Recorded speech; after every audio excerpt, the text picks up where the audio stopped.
Anyone having any doubt in cell chapter तो पूछ लो। आपका कल टेस्ट है, ठीक है, you are having test of cell chapter tomorrow. Okay, चलिए let's start with the new chapter then. अगर कोई आपको नहीं डाउट है तो आज हम नया चैप्टर स्टार्ट करते हैं। ओके,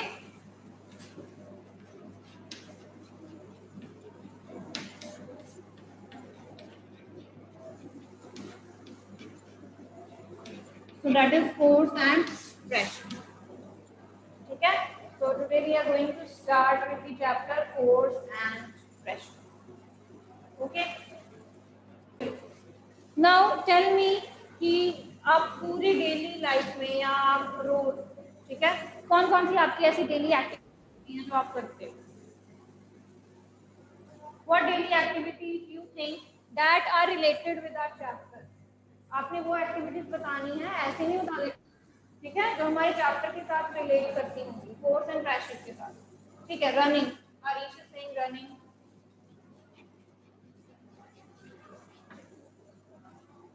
प्लेइंग, प्लेइंग में भी स्पेसिफिक आओ, क्या खेलते हो? Be specific, be specific in your activity. लेके आओ उन चीजों को जिनके बारे में आप बात कर रहे हो। Cricket, football,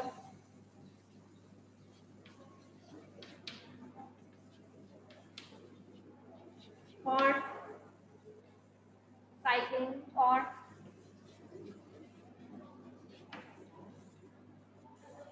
table tennis. बस हो गया, स्पोर्ट्स एक्टिविटीज खत्म करो। और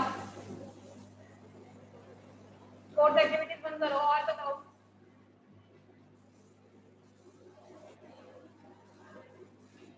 हो गया, डांसिंग भी हो गया। और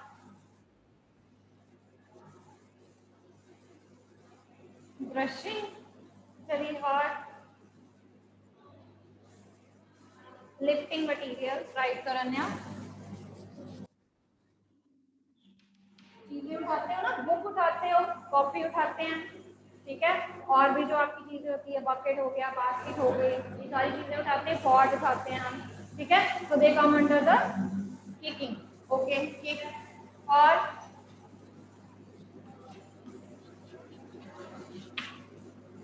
हाँ जी, और क्या करते हैं? एक्सरसाइज, ठीक है, और pushing, pulling, very good.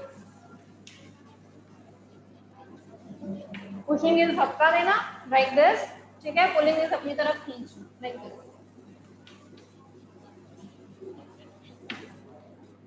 Studying, अच्छा तन्मय, तभी एक दूसरे की कॉपी कर करके नोटबुक भेजते हो, इतना पढ़ने लग गए हो।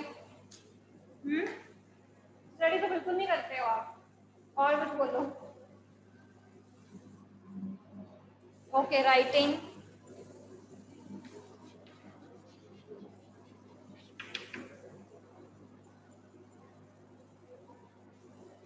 ओके, घर में ड्रॉर्स हैं, उनको ओपन क्लोज करते हैं हम, ठीक है,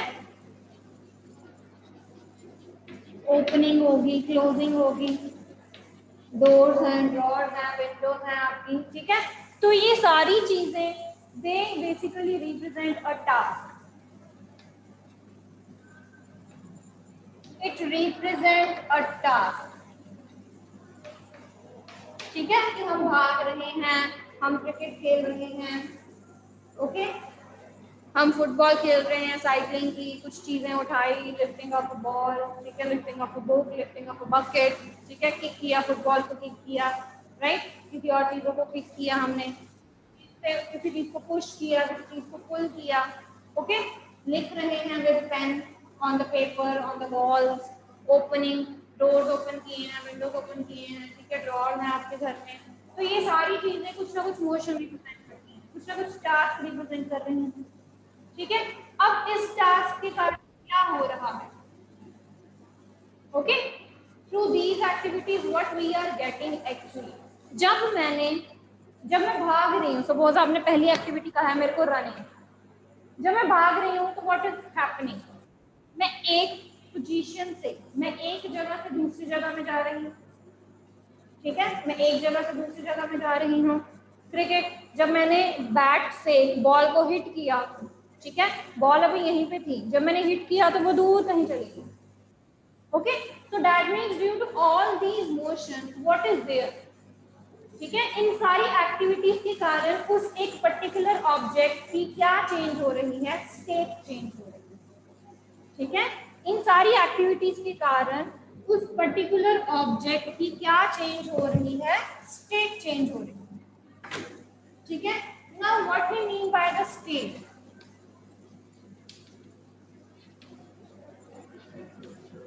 Here, the state is basically represent in terms of change of shape, या तो उसकी शेप चेंज हो रही है, ठीक है, या उसकी पोजीशन चेंज हो रही है। ठीक है जी, या तो उसकी शेप चेंज हो रही है या उसकी पोजीशन चेंज हो रही है। ये दोनों चीजें हम आगे करेंगे because this is the topic which we have to do in elaboration. ठीक है, सारी चीजें बताएंगे, सारी एग्जांपल्स करेंगे जिसमें शेप चेंज हो रही है, जिसमें पोजीशन चेंज हो रही है। ठीक है, तो इन नटशेल अगर हम कहें तो किसी भी चीज के ऊपर कोई भी डेली टास्क जब हम कर रहे हैं, हम उसके ऊपर एक तरह का फोर्स अप्लाई कर रहे हैं जिसके कारण हम उस ऑब्जेक्ट की स्टेट चेंज कर रहे हैं। स्टेट मतलब या तो मैं उसकी शेप चेंज कर रही हूँ या मैं उसकी पोजीशन चेंज कर रही हूँ। ठीक है जी, ओके। अब मैं आपको एक पिक्चर दिखाती हूँ, ठीक है, आपने क्विकली नोट डाउन कर लेना है कि उस पिक्चर में क्या क्या हो रहा है and then you have to give me answer. ठीक है, 3 पिक्चर्स हैं, you have to quickly note down कि उनमें क्या हो रहा है, बस मुझे मिल जाए। Got it. चलिए quickly write down on your notebook कि क्या कर रहे हैं यहाँ पे। What are you seeing in these 3 pictures?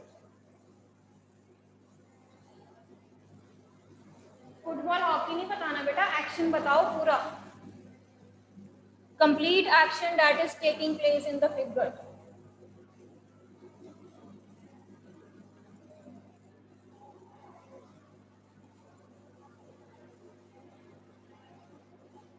चलिए डन, आपने देख लिया, फिगर देख ली है, ठीक है। हाँ जी अनंत बताइए बेटा, फर्स्ट फिगर में क्या हो रहा है? What is there in the first figure? I'm catching.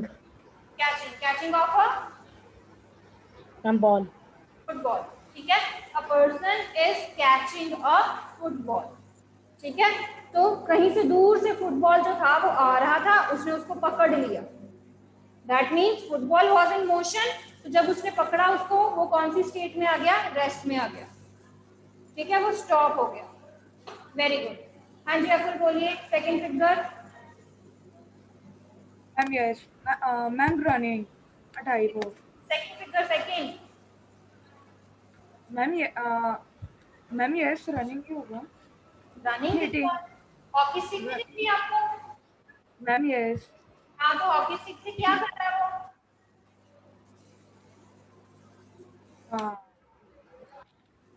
Ball hitting ball. तो hitting of a ball with the hockey stick, ठीक है।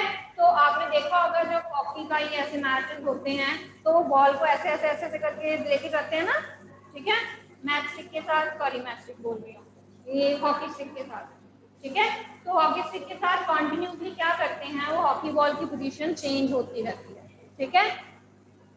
Okay Tanmay, what is there in the third figure? Ma'am, stopping a cricket ball.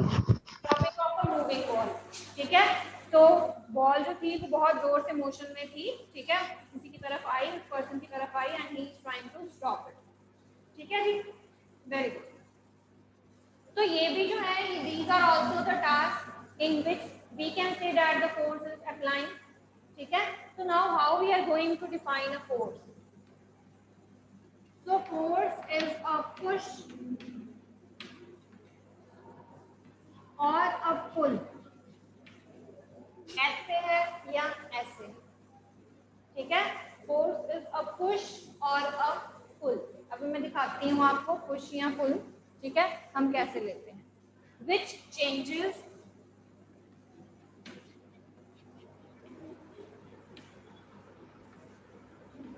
or tends to change the state of the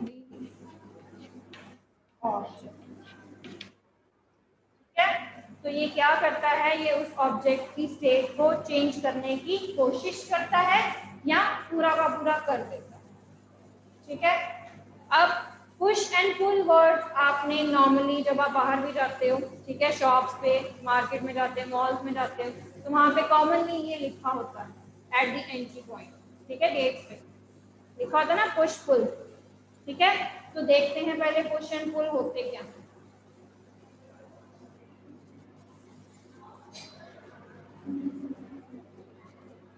देखो,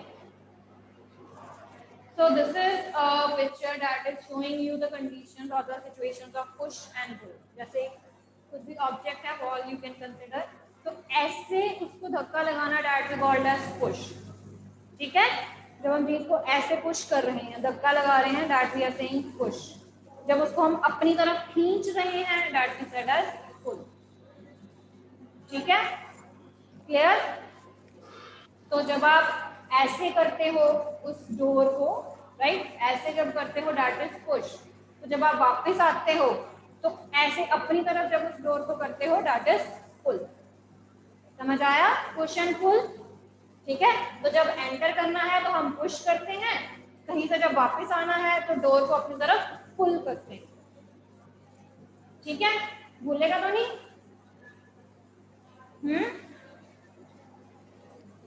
भूलेगा तो नहीं? ठीक है, clear? Right. ठीक है, so this figure, this picture, it represents the push and the pull situation. ठीक है, हाँ जी गुरदत्त बोलिए बेटा।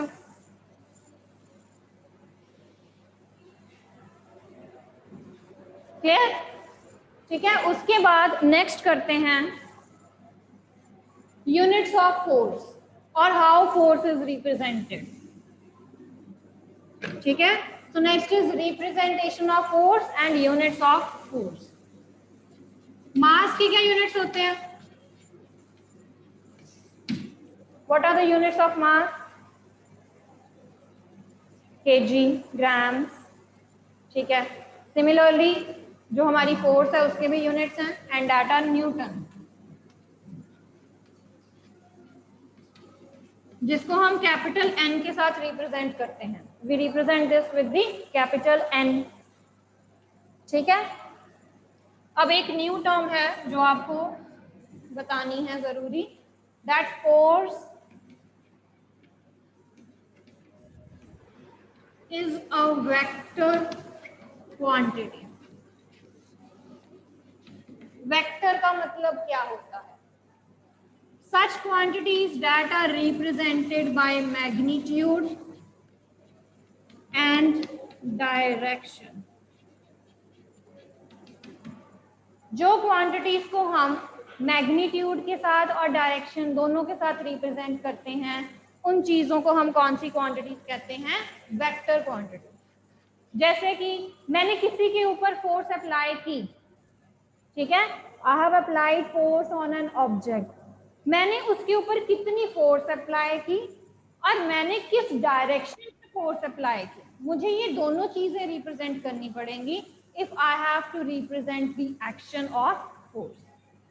जैसे suppose I have applied 10 newton force on book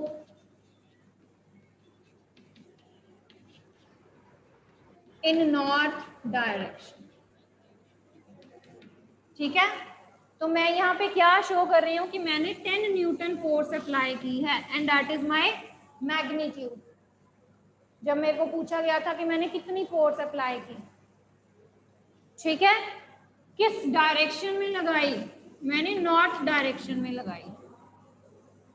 ठीक है, तो such quantities they are known as vector quantity.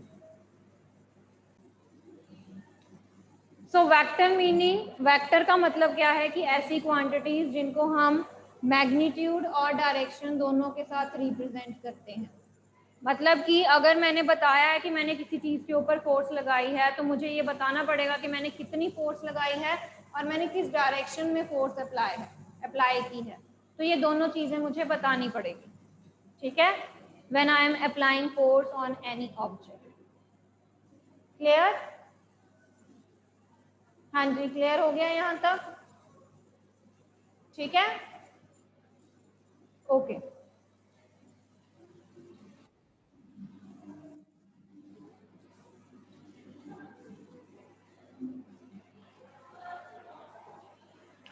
Forces आगे लिखिए।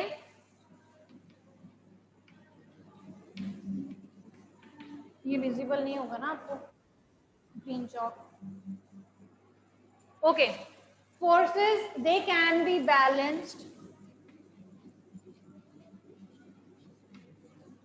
forces and this can be unbalanced forces.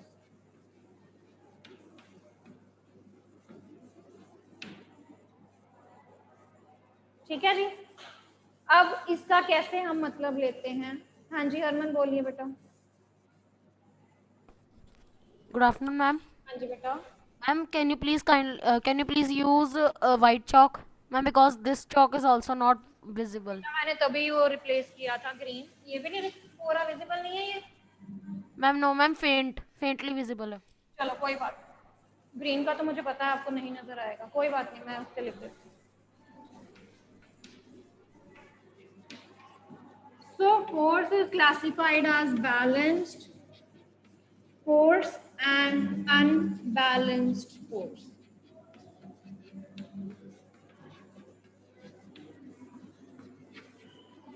ठीक है जी, अब इसकी एग्जाम्पल क्या है? आप सबने महाभारत रामायण देखी होगी इन योर टाइम, देखी है? ठीक है, राइट? तो उसमें क्या करते होते थे, whenever there is a fight between two, जब दो के बीच में लड़ाई होती थी तो वो ऐसे दोनों आते थे, एक यहाँ से तीर कमान आता था, एक यहाँ से तीर कमान आता था, होता था ना ऐसे? होता है ना, आपको शो करते हैं ना ऐसे कि एक यहाँ से आया एक यहाँ से आया, देन दे बोथ मीट, ऐसे टकराएं एक दूसरे के साथ, फिर एक एक्सप्लोजन हो जाता है और दोनों नीचे गिर जाते हैं, ऐसे होता था ना? ठीक है, तो that is the example of a balanced force.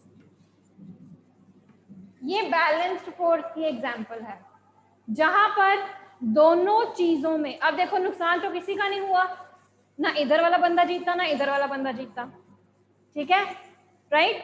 तो यही बैलेंस्ड फोर्स में होता है कि दोनों तरफ से फोर्स अप्लाई की, बट नेट क्या निकला, रिजल्ट क्या आया उसका, कि वो दोनों फोर्सेस ने अपने आप को कैंसिल कर लिया। ठीक है, means that both the forces they cancel each other. ठीक है, उन दोनों ने एक दूसरे को कैंसिल कर दिया और उन ऑब्जेक्ट के ऊपर, उन दोनों पार्टीज के ऊपर कोई इफेक्ट नहीं पड़ा। वैसे ही जब हम अपनी ऑब्जेक्ट के ऊपर अप्लाई करेंगे तो हमारे ऑब्जेक्ट के ऊपर भी कोई असर नहीं होगा। ठीक है, राइट? ठीक है, तो यही होती है बैलेंस्ड फोर्स। यानी कि अगर सपोज आप दूसरी एक्टिविटी देखो, if I am taking this desk here, देखो आपको दिख रहा है ना ये डेस्क, कैन यू सी? अगर मैंने यहाँ पे ये डेस्क लिया है और suppose if I am standing here on this side, तो दूसरी साइड भी कोई खड़ा है, ठीक है, दूसरी साइड भी कोई खड़ा है, he is also applying force. मैं यहाँ से फोर्स अप्लाई कर रही हूँ इसको आगे की तरफ मूव करने को, वो यहाँ से फोर्स अप्लाई कर रहा है इसको इधर की तरफ करने को। ठीक है, तो व्हाट विल हैपन, अगर हम दोनों की फोर्सेस सेम हैं, वो भी उतनी फोर्स अप्लाई कर रहा है इस डेस्क के ऊपर और मैं भी उतनी ही फोर्स अप्लाई कर रही हूँ इस डेस्क के ऊपर, तो इस डेस्क का क्या होगा? What will happen to this desk? It will not move, नहीं मूव होगा ना, ठीक है, नहीं मूव होगा। हम तो फोर्स अप्लाई कर रहे हैं, उसका क्या इफेक्ट आया, उसका क्या रिजल्ट आया, that it is not going to move. Same is the case for the balanced forces. ठीक है जी, बैलेंस्ड फोर्सेस का भी सेम केस होता है, जहां से मर्जी फोर्सेस अप्लाई हो जाएं, जितनी मर्जी फोर्सेस अप्लाई हो जाएं, नेट, ठीक है, नेट इफेक्ट और रिजल्टेंट, क्या कहते हैं हम, नेट इफेक्ट और रिजल्टेंट। ठीक है, ये क्या आएगा, इट विल बी 0।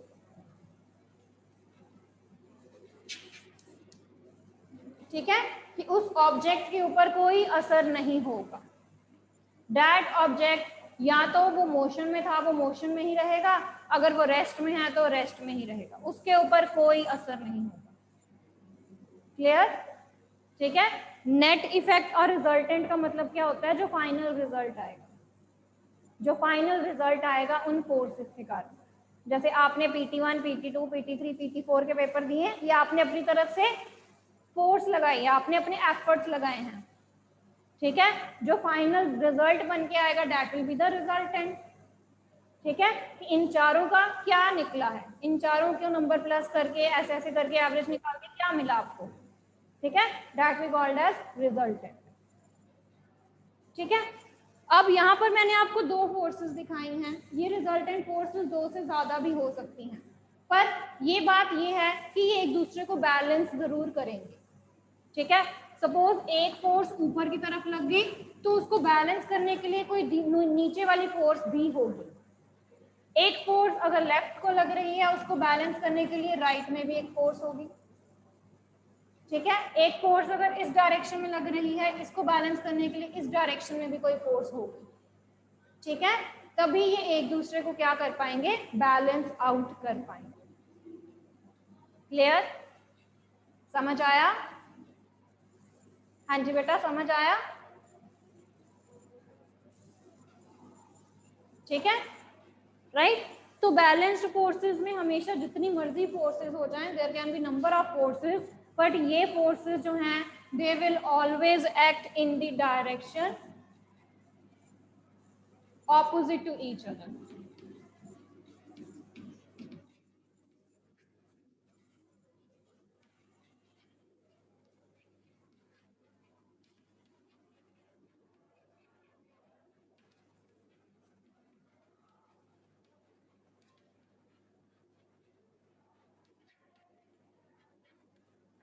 ठीक है जी, तो ये सारी फोर्सेस जो हैं वो एक दूसरे के साथ ऑपोजिट डायरेक्शंस में बेसिकली एक्ट करेंगे। ठीक है, अगर कोई नॉर्थ में है तो दूसरी साउथ में बैलेंस करने के लिए होगी। ठीक है, अगर कोई नॉर्थ ईस्ट में है तो दूसरी भी जो है साइड पे बैलेंस करने को होगी। Okay, so such type of forces they are termed as balanced forces which are going to nullify the effect of these forces.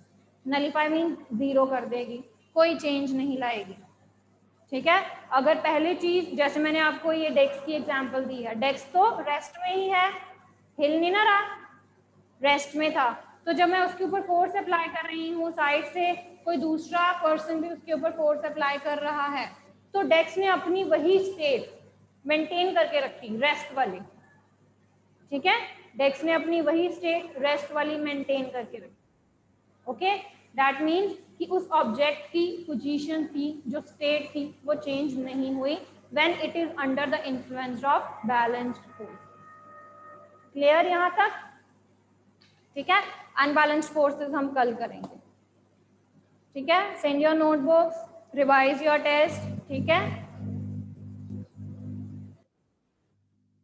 कल कर दूंगी आपको दोबारा रिपीट। ठीक है, हम अभी टॉपिक कर ही रहे हैं बैलेंस और अनबैलेंस्ड का, एक बार फिर से